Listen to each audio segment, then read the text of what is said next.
Hi, I'm Ian, And Hunter. And Toby. and this is our disease project.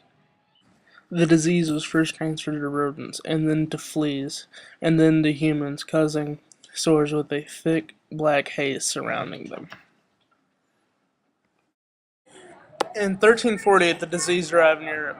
In St. Maurice, there was an outbreak lasting 9 weeks from April till June 1349, with 40% of the population dying. In the surrounding countryside, the mortality was between 25 and 30%. In Bern, they buried 60 bodies per day, and the death rate was somewhere around 60%. Once the death reach once the death rate had reached 70%, the survivors were probably immune. Switzerland's population declined from 800,000 to 600,000 in the matter of a century. In France, the price of wheat had increased fourfold, and textile workers were paid 3 times as much because of the shortage of workers that they had. In Milan, the victims were taken out of the city where they could die or recover. In 1382, the disease returned to Europe, but only taking a heavy toll on Ireland. By the end of the 14th century, the disease had consumed and killed almost 75 million people. Some of the symptoms of our disease include chills, high fever ranging from 100 to 105 degrees, and very painful muscle cramps. Some other symptoms are seizures and your lymph glands swelling into buboes, which commonly occur in the neck, groin, and armpit areas.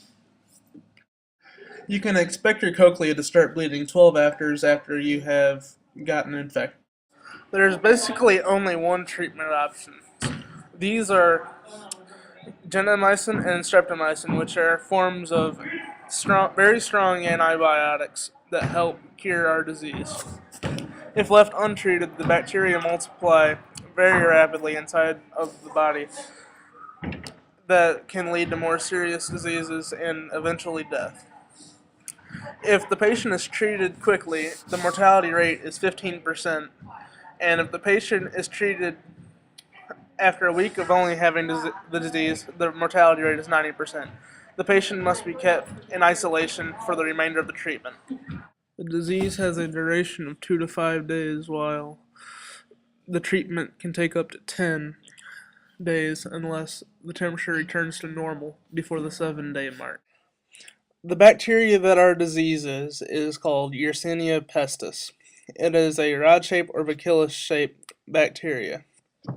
Its reproduction is every 1.25 hours per generation, which means to double the size of the colony. Bacteria growth can start really fast on this because it doesn't poison itself with its own waste. The bacteria is also facultative, meaning that it can survive with or without oxygen in the thing that is infecting.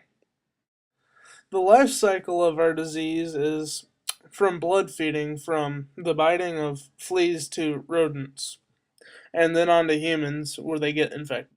The lifespan of our disease is 5 to 7 days, meaning that the virus dies off about a week after the antibiotics are administered.